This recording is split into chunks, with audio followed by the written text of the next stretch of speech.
Tamil Nadu எலெக்ஷனோட winners and losers பற்றி இந்த வீடியோவில் பேச போகிறோம். First winners undoubtedly Vijay.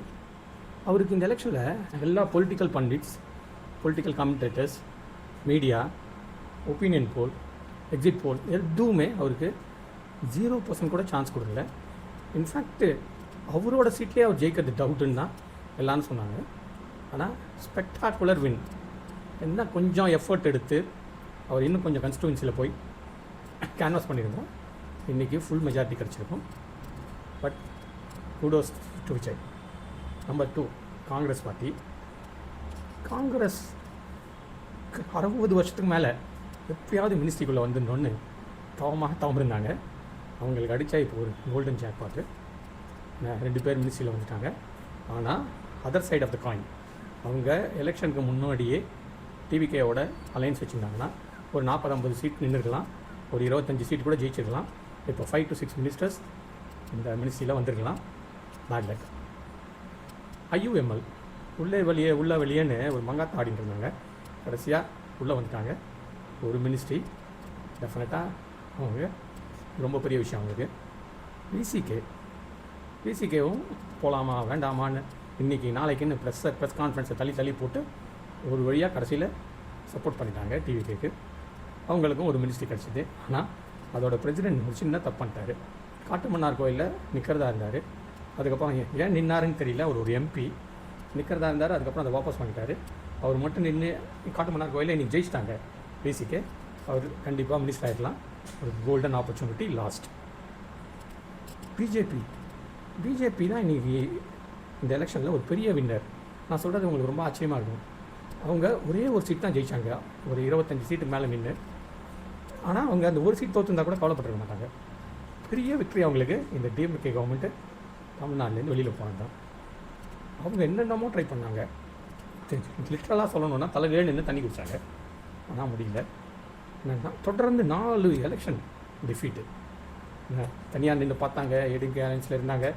எப்படி ஆல்மோஸ்ட் என்டையர் இந்தியாவை கேப்சர் பண்ணிட்டாங்க எக்ஸப்ட் ஃபியூ சதர்ன் ஸ்டேட்ஸு. அவங்களோட டார்கெட்டு என்னென்னமோ பண்ணி பார்த்தோம். கடைசியில் தமிழ்நாட்டில் முடியல. தேங்க்ஸ் டு விஜய் இன்றைக்கி டிஎம்கே ஆப்போசிஷனில் இருக்குது. அன்எக்ஸ்பெக்டட், யாருமே எதிர்பார்க்காத ஒரு விஷயம். பிஜேபி மிகப்பெரிய வின்னர் எலெக்ஷனில். லூசர்ஸ் பார்ப்போம்.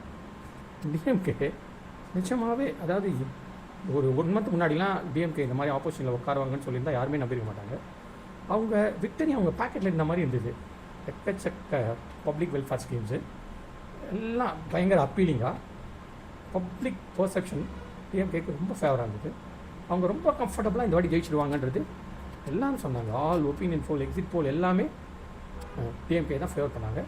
பட்டு அது எப்படி இந்த டிஃபீட் வந்து அவங்களால அக்செப்ட் பண்ணிக்கவே முடியல. அதனால தான் திருப்பி ஒரு மீட்டிங்லேயும் எப்படி நடந்ததுன்னு கண்ணீராக பேசுகிறாங்க. டெஃபினட்டாக இந்த டிஃபீட்டை அவங்களுக்கு கண்டிப்பாக டைஜஸ்ட் பண்ண முடியல.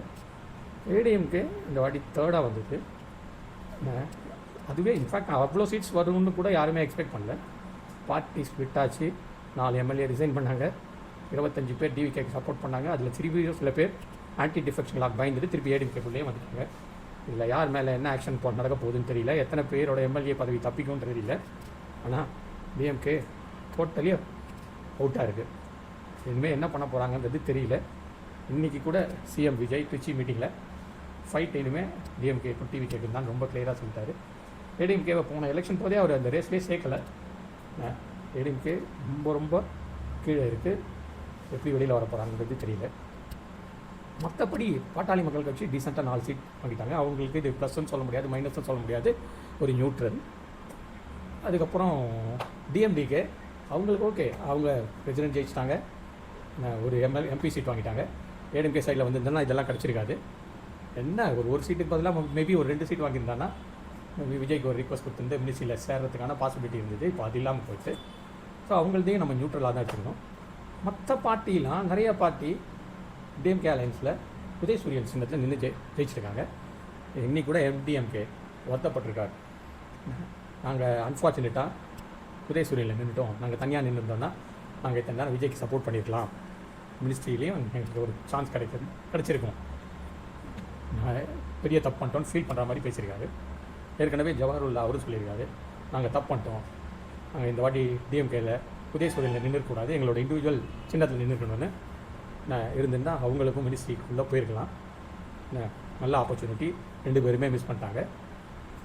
கமலஹாசனை நம்ம கிண்டல் பண்ணோம், அவர் தான் சொந்த சின்னத்தில் தான் நிற்பேன், இல்லைனா நான் எலெக்ஷன்லேயே பார்ட்டிசிபேட் பண்ண போகிறீங்கன்னு வெளில போயிட்டார். அப்போ எல்லாரும் பயங்கர நக்கல் அடித்தாங்க.